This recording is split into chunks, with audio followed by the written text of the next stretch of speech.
Ouais, Sénégal. Boum, boum, boum, boum, boum. Baganalen. Sénégal rek. Baganalen. Sénégal rek. Ah là là, c'est trop ridicule. Mais j'aime beaucoup ce son, j'aime beaucoup ce son. Euh, et voilà, je sais pas du tout le chanter. Donc, hello la famille, j'espère que vous allez bien. Voilà, aujourd'hui je vous retrouve pour une nouvelle vidéo. On va parler du Sénégal aujourd'hui, pays de la terre. Donc voilà, je vais vous donner 10 faits. Hein. Aujourd'hui on va parler de 10 faits bluffants sur le Sénégal. Donc ça c'est 10 faits car on dit même quoi, typiquement sénégalais. C'est-à-dire que vous ne pouvez pas arriver sur Sénégal et ne pas voir ça. Non, non, non, non, non. No way. Donc, je vais vous donner ça. Et si vous avez déjà les projets pour venir ici au Sénégal, il faut déjà vous préparer. Hein? Il faut vous préparer à voir ce dont on va parler dans cette vidéo. Donc, on va très vite commencer. Voilà, pour ceux qui ne me connaissent pas, je vais me présenter très vite. Je m'appelle Queen Val. Appelez-moi Queen Val. Je suis entrepreneur, je suis passionnée de mode, de business, voilà, d'entrepreneuriat. Et sur cette chaîne, je partage tout cela avec vous. Donc, si cela cadre avec ce que tu recherches sur YouTube, n'hésite surtout pas à t'abonner sur ma chaîne juste là en bas et activer la cloche de notification pour ne manquer aucune de mes prochaines vidéos. Donc, parlons très vite du Sénégal, du sujet qui nous intéresse aujourd'hui. Je vous disais que j'allais vous donner 10 faits sur le Sénégal. Le premier fait qui m'a intéressé quand je suis venue au Sénégal, c'était la langue. Oh my God! Vous savez, quand vous voyagez, quand vous avez l'intention de quitter un pays pour un autre, vous avez l'habitude de taper sur Google, non? Pour voir par exemple quel type de monnaie est-ce qu'on utilise là-bas, quelle est la langue parlée là-bas pour pouvoir vous acclimater avant d'y arriver. Eh bien, moi, quand je venais ici au Sénégal, j'ai tapé sur Google, on m'a dit quoi? J'ai tapé pour la langue. J'ai cherché sur Google, je me suis dit, quelle est la langue parlée au Sénégal? On m'a dit la langue nationale, c'est le français, nanani, nanana. Et il y a une autre langue locale appelée le Wolof. Mais la langue nationale, c'est le français. Je me suis dit que, ouh, ça va, je suis sauvée. Donc, je me débrouille pas mal en français, je parle très bien français. Donc, voilà, ça va aller. Mais, quand je suis arrivée ici, Google, comme les Sénégalais ont l'habitude de dire, Google là, si tu te focalises sur ça, tu vas tomber dans l'eau. Voilà. Ici là, quand tu arrives ici au Sénégal, c'est le Wolof. Voilà. Oublie d'abord le français. Parce que tout le monde parle le Wolof. Le Wolof, on dit le français, c'est la langue nationale, mais apparemment, c'est le Wolof, la langue nationale, hein, parce que le Wolof est plus parlé que le français. Chose que j'apprécie vraiment sur le Sénégal, parce que vraiment, ils valorisent leur langue. Tout le monde parle le Wolof. Ça va être difficile. Il faut en venant ici, il faut déjà essayer d'apprendre un peu les petits mots en Wolof, comment on dit, Nangader, Nyatala, les choses comme ça. Parce que si tu prends le taxi, quand tu vas vouloir prendre le taxi et que tu ne parles pas Wolof, quand tu parles déjà, tu dis déjà, bonjour, je vais à tout créer. Le taximan sait déjà que ça là, il y a mangement, hein. Ça là, il y a mangement là-bas. Donc, le prix qu'on va te donner, ça sera peut-être le double du prix normal. Donc, si la destination est peut-être à 1000 francs, toi, par exemple, il va te dire 2000 parce qu'il sait que tu ne connais pas, que tu es étranger, tu ne parles pas Wolof. Tu ne peux même pas négocier. Ici, pour négocier les prix sur le marché, que ce soit de tout, il faut vraiment mettre un peu le Wolof dedans. C'est ça qui peut faire un peu baisser le prix. Les Sénégalais aiment ça. Les Sénégalais aiment ça. Quand tu parles la langue un peu là, les Sénégalais aiment ça. Voilà, ça c'était le premier fait. Le deuxième fait que tu vas rencontrer ici au Sénégal, ça sera la salutation. Salam alaikum, malaikum salam. Salam alaikum, malaikum salam. À 2 mètres, salam alaikum, malaikum salam. Il faut saluer tout le monde. C'est la base, les amis. La salutation ici au Sénégal, c'est la base. Tout le monde salue tout le monde. On te salue à peine 2 mètres. Tu fais un petit chemin, on te salue. Donc, il faut saluer les gens. Bref, ici au Sénégal, la salutation, c'est la base. C'est la base de tout. Donc, le Sénégalais salue tout le monde. Le Sénégalais, il ne fait pas de distinction. Donc, que ce soit les enfants, que ce soit les adultes, quand vous passez, tout le monde vous salue et il faut être à mesure de répondre. Quand quelqu'un vous dit salam alaikum, il faut savoir répondre, dire malaikum salam. Et même quand vous passez, quand vous voyez quelqu'un, même si vous avez déjà salué, quand vous repassez encore, il faut le saluer parce que le Sénégalais aime ça. Le Sénégalais aime ça. Quand vous ne saluez pas, voilà, on vous regarde du mauvais œil, on vous traite d'une personne qui n'est pas bien. Et même le Sénégalais, en fait, même quand vous n'avez pas l'habitude de saluer les gens, quand vous êtes dans un quartier, le jour où vous aurez un problème là, c'est là où vous allez savoir que salam alaikum, c'est très important. Et je profite de cela pour faire un petit clin d'œil à mes amis marocains et libanais qui ne saluent jamais les gens. Désolée, c'est pas personnel, hein, mais c'est un fait. Le troisième point que vous allez, ce que vous allez remarquer en venant ici au Sénégal, qui est typiquement sénégalais, ce sont les chats. Quand je parle de cette histoire de chat, je parlerai toujours de cette histoire de chat parce que j'ai été, vous savez, je sais pas si je dois dire traumatisée. Bref, ça m'a touchée en fait. Quand je suis arrivée ici, donc, petite anecdote, quand je suis arrivée ici, ma première année, dans mon immeuble, je suis sortie un bon matin et puis j'ai vu un chat qui était là pour rôder. J'ai poursuivi le chat. Eh Seigneur, le gardien de mon immeuble a failli me frapper. Il a failli me frapper. Que pourquoi tu poursuis le chat? J'ai eu les problèmes avec les voisins. Hein? Moi-même, j'étais dépassée. Je dis, mais attends, le chat, c'est la viande, mon ami. Le chat, c'est la viande. Voilà. Chez nous, en Afrique centrale, là, on mange le chat. Hein? Bon, moi, je ne mange pas le chat. Je n'ai pas dit que je mangeais le chat. Mais chez nous, en Afrique centrale, les chats sont considérés comme des sorciers. Je sais pas. Bon, bref. En tout cas, le chat ne traverse pas la maison de quelqu'un. Donc, quand les chats même sont en train de passer là, eux-mêmes, ils savent que quand le chat traverse la maison de quelqu'un, il le traverse toujours en courant. Parce qu'il sait qu'ici, là, c'est danger. Mais ici au Sénégal, tu rentres à l'hôpital, tu vois les chats couchés sur les lits. Des malades qui sont vides. Tu passes dans le couloir, tu vois le chat. Tu sors devant ta porte, tu vois le chat. Tu regardes l'enfant, tu vois le chat. Les chats, il y a les chats partout. Il y a les chats partout. Et on ne poursuit pas les chats. Les chats sont très protégés ici au Sénégal. Donc, si vous venez ici au Sénégal, ne vous avisez pas à commencer à poursuivre le chat. Mes frères de l'Afrique centrale là-bas, ne venez pas ici attraper les chats pour manger. Sinon, en tout cas, vous-même, vous allez, moi je ne vais pas vous dire, vous-même, vous allez voir ce qui va se passer. Donc, vraiment, faites très attention. Même les Sénégalais, vous allez voir des familles sénégalaises, quand ils mangent, ils sortent et ils mangent, ils sortent et ils mettent, comment dire, ils mettent de la nourriture dehors pour le chat. Donc, le chat, c'est vraiment un animal très protégé ici au Sénégal et vous allez voir ça, vous allez voir les chats partout. Le quatrième point que je voulais vous dire sur le Sénégal, c'est, comment dire, comment je peux appeler ça.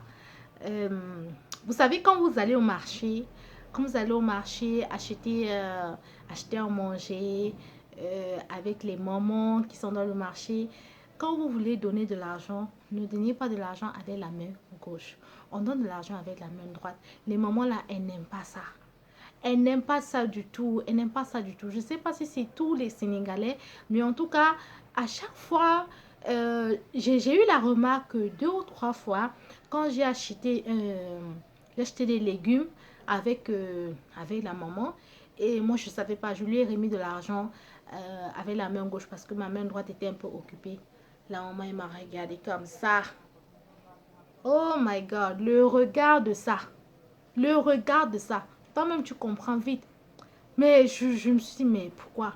Elle a regardé ma main d'une manière, je vous dis. Moi, j'ai repris l'argent là, j'ai mis ça dans la main, je l'ai remis. Après, elle m'a dit, ne donne plus jamais l'argent aux gens avec la main gauche. J'ai dit, mais pourquoi? Moi, ça fait rien. Elle m'a dit que non, c'est la malchance. Elle était énervée. Il était énervé. Et une autre fois aussi, j'ai fait pareil. Et la dame m'a regardé d'un air. Donc, vraiment, quand vous allez au marché, que vous voulez acheter des choses et tout, ayez l'habitude de donner de l'argent avec la main droite. Bon, ça, j'ai vu ça ici au Sénégal. Parce que dans mon pays, je n'avais pas encore remarqué. Je n'avais pas encore remarqué cela. Peut-être que je n'ai pas prêté attention. Je ne sais pas.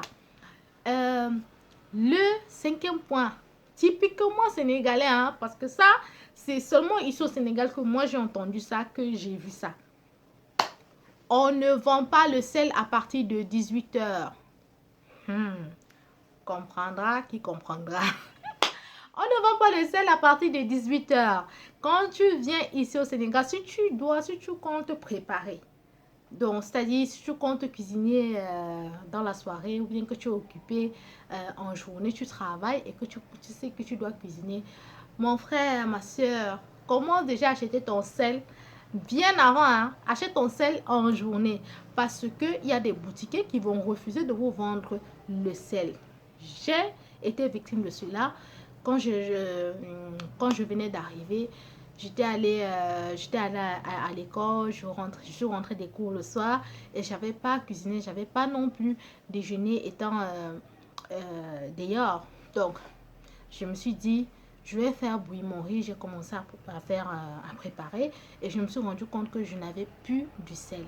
Je suis descendue à la boutique pour acheter du sel. Je n'ai pas eu le sel. Le boutiquier a refusé de me vendre le sel. Pourquoi? Parce que non, on ne vend pas le sel à partir de 18h ici au Sénégal. Il a refusé de me vendre le sel. Donc, faites attention. Il y a des boutiquiers peut-être qui vont accepter, mais ceux qui sont très vicieux, qui tiennent à leur, comment on dit, à leur croyance là, ils vont refuser de vous vendre le sel. Je ne sais pas pourquoi. S'il y a des Sénégalais qui passent par ici, venez nous dire la raison en commentaire. Ça nous intéresse. Le 6e point, typiquement sénégalais, ce sont les balades à partir de 19h aux heures de la prière. Comment on dit ça? Bon, ça, évidemment, je ne sais pas si c'est partout, mais en tout cas, ici au Sénégal, quand c'est l'heure de la prière du soir, à partir de 19h, il ne faut pas se balader dehors aux heures de la prière parce qu'il y a des croyances comme quoi il y a des djinns. C'est à ce moment-là que les djinns se baladent dehors. Les djinns, ce sont les sorciers. Voilà, ce sont les sorciers. C'est comme ça on les appelle ici, les djinns. Donc, à l'heure de la prière, 19h, apparemment, ils se baladent dehors.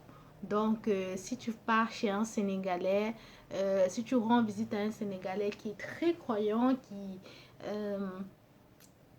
qui est très religieuse, qui est très croyant, donc voilà, quand tu vas aller là-bas et quand ce sera le moment de retour, il va toujours te dire d'attendre et de ne pas rentrer en ce moment-là. Et bien, c'est parce que il ne veut pas que toi, en sortant, que les sorciers te rencontrent. Ça, c'est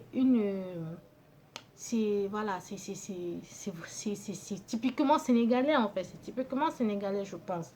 Donc les Sénégalais, ils croient beaucoup en ça. Et donc, c'est sûr que quand tu vas venir, tu vas certainement trouver un Sénégalais qui va te dire, qui va te parler de ça. La 7e chose que tu verras quand tu vas venir ici au Sénégal, ça sera quoi? Ça sera les moutons. Vous savez, ici, surtout à l'approche de la Korité. Bon, je sais pas chez vous on appelle ça comment, mais ici, en tout cas, on appelle ça Korité, c'est-à-dire la fête après le jeûne, après le carême des musulmans. Donc, chez moi, on parle de Ramadan, ici, ils parlent de Korité. Donc, juste la fête pendant cette période-là. Non, c'est pas la fête de... Désolé. C'est à l'approche de la fête du mouton. C'est vrai, à l'approche de la fête du mouton. C'est ça.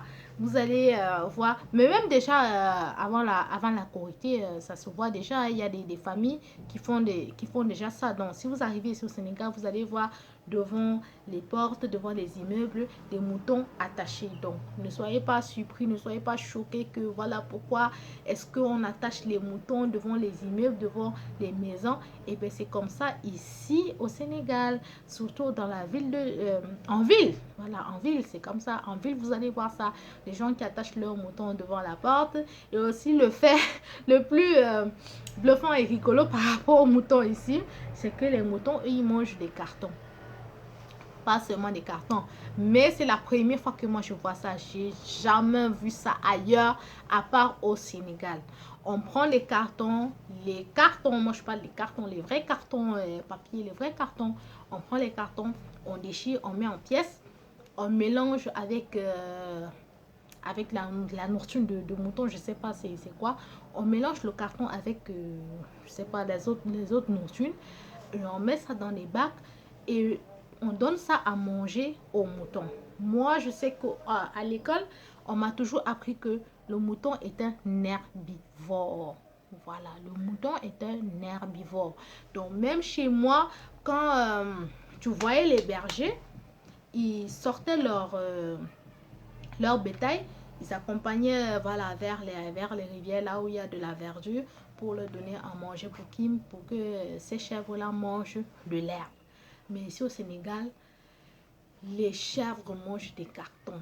Donc ça, franchement, je ne comprends pas. Je n'ai jamais compris. Je ne comprendrai toujours pas la raison pourquoi on donne à manger, on donne à manger des cartons aux moutons. Et un autre fait aussi, c'est que voilà, les Sénégalais tiennent beaucoup, voilà, ils aiment chouchouter leurs moutons, ils aiment les laver, voilà, ils leur donnent du bain, peut-être une fois dans la semaine ou 2 fois dans la semaine, on les lave avec du savon, avec de la brosse, voilà.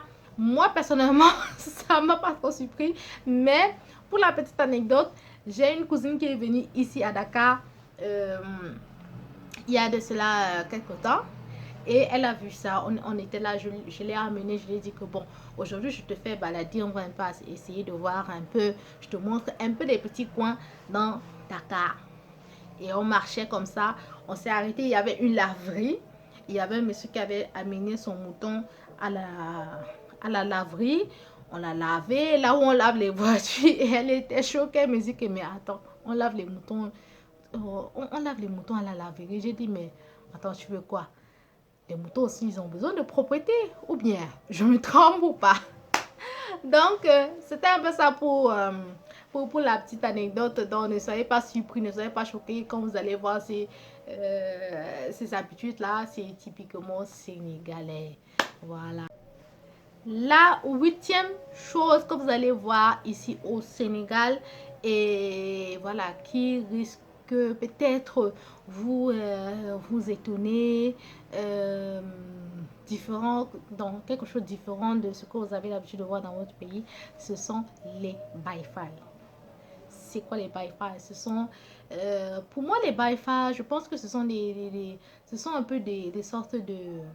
Ce sont des disciples, voilà, je pense que voilà, ce sont plus des disciples. Hein. Excusez-moi les Sénégalais, si vous passez par là, n'hésitez pas à nous notifier ça en commentaire si je me trompe. Donc, mais je pense que ce sont les disciples, ce sont ceux qui accompagnent des guides religieux Ils ont des tenues, vraiment spéciales à eux, avec des grosses ceintures traditionnelles, avec des grosses chaînes, voilà, des gros colliers. Voilà, c'est fait traditionnellement avec des cheveux, une coupe de cheveux, avec des locks, des boubous. Voilà, ils ont vraiment, leur habillement est vraiment, voilà, c'est vraiment particulier. Donc, on les appelle les baïfals. Parfois, ils marchent vous allez voir certains baïfals marcher dans la rue avec des grosses calebasses pour demander de l'argent. La plupart du temps, cet argent-là sert pour les talibés, ce sont les enfants de la rue. Voilà, pour peut-être leur donner à manger.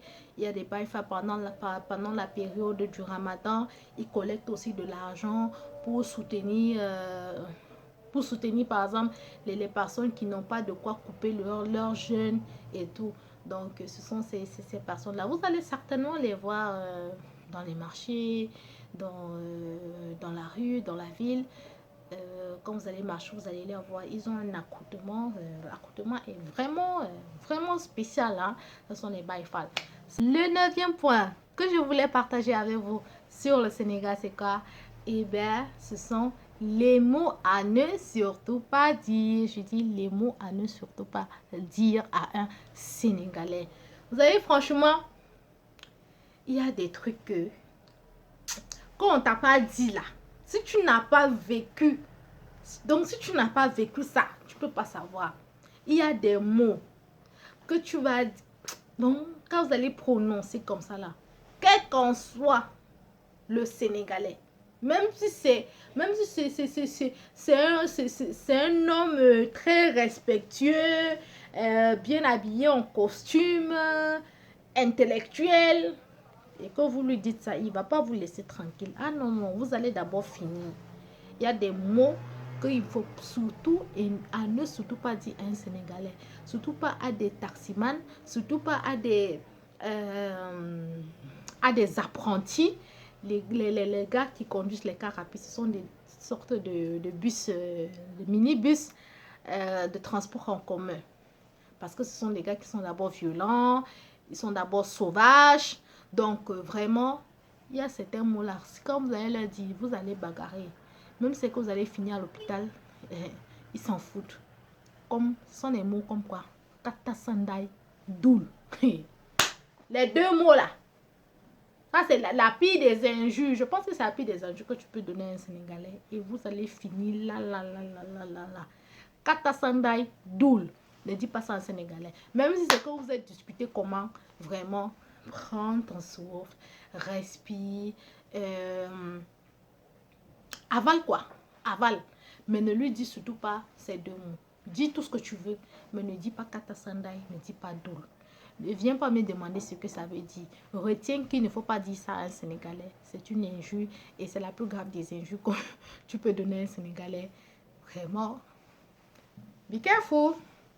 Donc, le 10e point, le point final que je voulais partager avec vous sur le Sénégal, sur les habitudes des Sénégalais, et bien c'est quoi? C'est le souk. Est-ce que vous savez ce que c'est que le souk? Le souk, c'est un mot sans sénégalais, mais je ne sais pas comment vous définir ça. Sincèrement, je ne sais pas comment vous définir. Mais si je peux le dire, c'est comme, vous savez, quand vous saluez quelqu'un, il y a une sorte de genou-flexion qu'on fait comme ça. Vous savez, quelqu'un, vous faites, voilà, c'est une sorte de genou-flexion que l'on fait quand on veut saluer quelqu'un. Et bien ici, au Sénégal, voilà, c'est très fréquent que ce soit les jeunes filles le font beaucoup. Donc, c'est comme un signe de respect, un signe d'admiration pour la personne qui est devant elle, quoi. Donc, moi, je dis ça parce que ouais, c'est une habitude qui est vraiment ancrée. Donc, je peux même pas dire que c'est vraiment une habitude typiquement sénégalaise, mais je pense quand même que c'est beaucoup plus africaine. Mais seulement que, comparé à mon pays, à moi, ce sont des habitudes que voilà qu'on a perdu, qu'on a un peu perdu. Mais ici au Sénégal, ce sont des habitudes voilà qui sont encore là.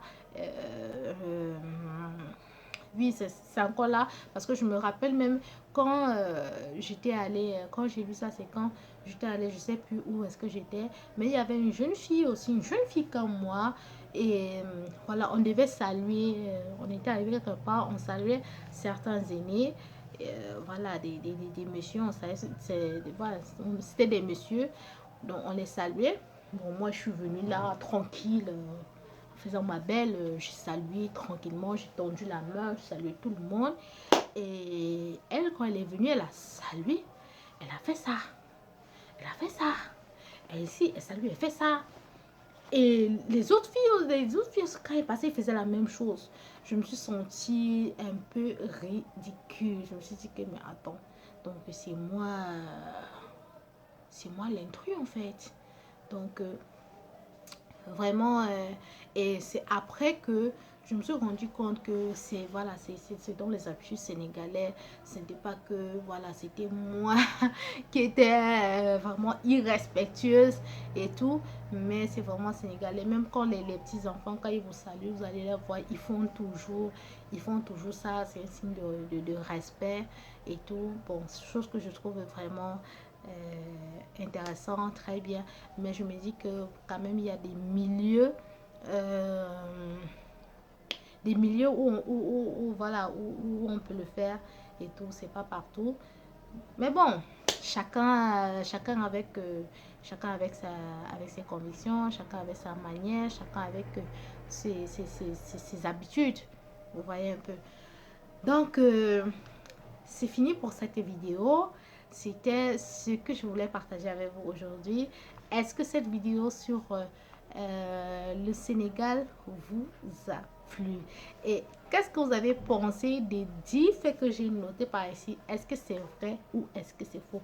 Les Sénégalais, laissez-nous des commentaires pour nous dire ce que vous en pensez. Et si vous êtes au Sénégal et que vous êtes étranger, dites-moi si vous avez déjà aussi observé ces phénomènes-là ici au Sénégal. Sur ce, je vous invite à me suivre sur mes autres réseaux sociaux, Facebook, Instagram, et surtout, pause publicitaire avant de partir. Si vous êtes à l'étranger, Cameroun, Gabon, Congo, vous êtes en France, n'importe où, et que vous avez besoin des boubous sénégalais, que vous avez besoin des sacs à friture, que vous avez besoin de la soie, que vous avez besoin des articles qui viennent uniquement du Sénégal, made in Sénégal, je vais vous laisser mes informations en description. N'hésitez pas à me contacter pour que je puisse faire tous vos achats ici pour vous. Donc, sur ce, bisous et bye bye.